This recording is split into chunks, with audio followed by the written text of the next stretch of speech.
বৃষ্টি, তার সাথেই মেঘ জমে থাকা, সূর্যর আলো খুব একটা বেশি না পাওয়া, এটা কিন্তু গাছের ক্ষেত্রে খুবই ক্ষতিকারক। এবং বর্ষার সময় কিছু কিছু গাছ যেমন খুব ভালোভাবে বেড়ে যাবে, তেমন কিন্তু খুব ভালোভাবে বেড়ে থাকা গাছগুলো হঠাৎ করে মারা যাবে, কিন্তু আপনি বুঝতে পারবেন না। তাই জন্য এই যে গাছের পাতা, এ কিন্তু সব থেকে ভালো সাইন।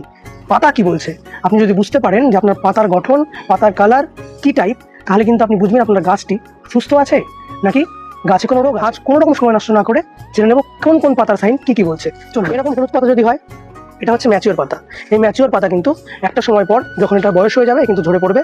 এটা হলুদ হয়েছে কেন? কারণ যে মোবাইল এলিমেন্টসগুলো এখানে ছিল তা কিন্তু এখান থেকে সরে নতুন পাতা দিয়ে গেছে। কিন্তু ছোট ইনম্যাচিওর পাতা, কিন্তু এরকম হলুদ হচ্ছে কেন?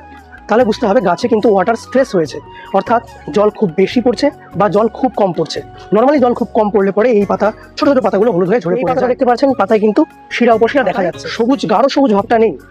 মানে কি, গোড়ায় জল বেশি জমছে।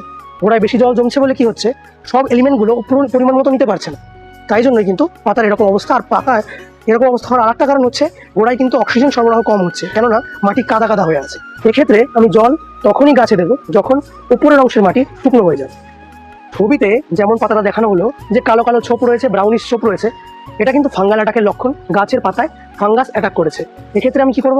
এক্ষেত্রে যে কোনো ভালো ফাঙ্গিসাইড, সেটা কন্ট্যাক্ট হতে পারে বা সিস্টেমিক হতে পারে, দোকানে গিয়ে বললে আপনাকে অনায়াসে দিয়ে দেবে।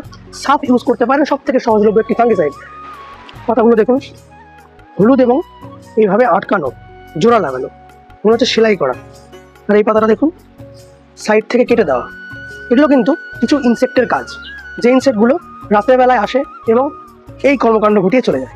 আপনি খুঁজে পাবেন না সকালবেলা। রাতের বেলা আপনি যদি বাগানে টর্চ লাইট দিয়ে খোঁজেন, দেখবেন শুয়োপোকাগুলো ছোটো ছোটোভাবে শুয়োপোকাগুলো হেঁটে বেড়াচ্ছে পাতার ওপর দিয়ে, আর এরকমভাবে খেয়ে বেড়াচ্ছে। তার জন্য কি করতে হবে? ইনসেকটিসাইড দিন, বা সব থেকে ভালো উপায় রাত্রেবেলা আসুন, দেখুন যে কোন জায়গায় পোকা রয়েছে। অবশ্যই সাবধান রাতের বেলা বাগানে, কেননা বিভিন্ন বিষধর সাপও থাকতে পারে, তো অবশ্যই সাবধান থাকুন সে বিষয়ে। যদি সেই শুয়োপোকাগুলো খুঁজে পান, তুলে ফেলে দিন। নয়তো আমাদের কিছু ইনসেকটিসাইড অ্যাপ্লাই করতেই হবে। বাজারে ভালো মানের ইনসেকটিসাইড পাওয়া যায়, সেগুলো ইউজ করুন। সবুজ পাতা, এই সবুজ পাতা কিন্তু ইন্ডিকেট করে যে গাছটা সুস্থ এবং সবল আছে। কিন্তু কখনো কখনো এই সবুজ পাতা থাকলেও কিন্তু টপিক্যাল যাওয়ার ক্ষেত্রে বিশেষ করে হঠাৎ করে গাছটা পচে গিয়ে মারা যায়। এক্ষেত্রে আপনার বা আমার কিছুই করার থাকবে না। কিন্তু যে সমস্ত পাতাগুলো আপনাদের দেখালাম, সেই পাতাগুলো কিন্তু গাছ বুঝিয়ে দেয় যে তার কোনো প্রবলেম হচ্ছে কিনা, সেই অনুযায়ী আপনাকে চিকিৎসা করতে হবে। তাহলে কিন্তু আপনার গাছটি বেঁচে উঠবে ও ভালো থাকবে। ধন্যবাদ, আজ এইটুকুই। নেক্সট ভিডিওতে আবার কোনো টপিক নিয়ে কথা হবে। ততক্ষণ ভালো থাকুন, সুস্থ থাকুন, বাগান করুন।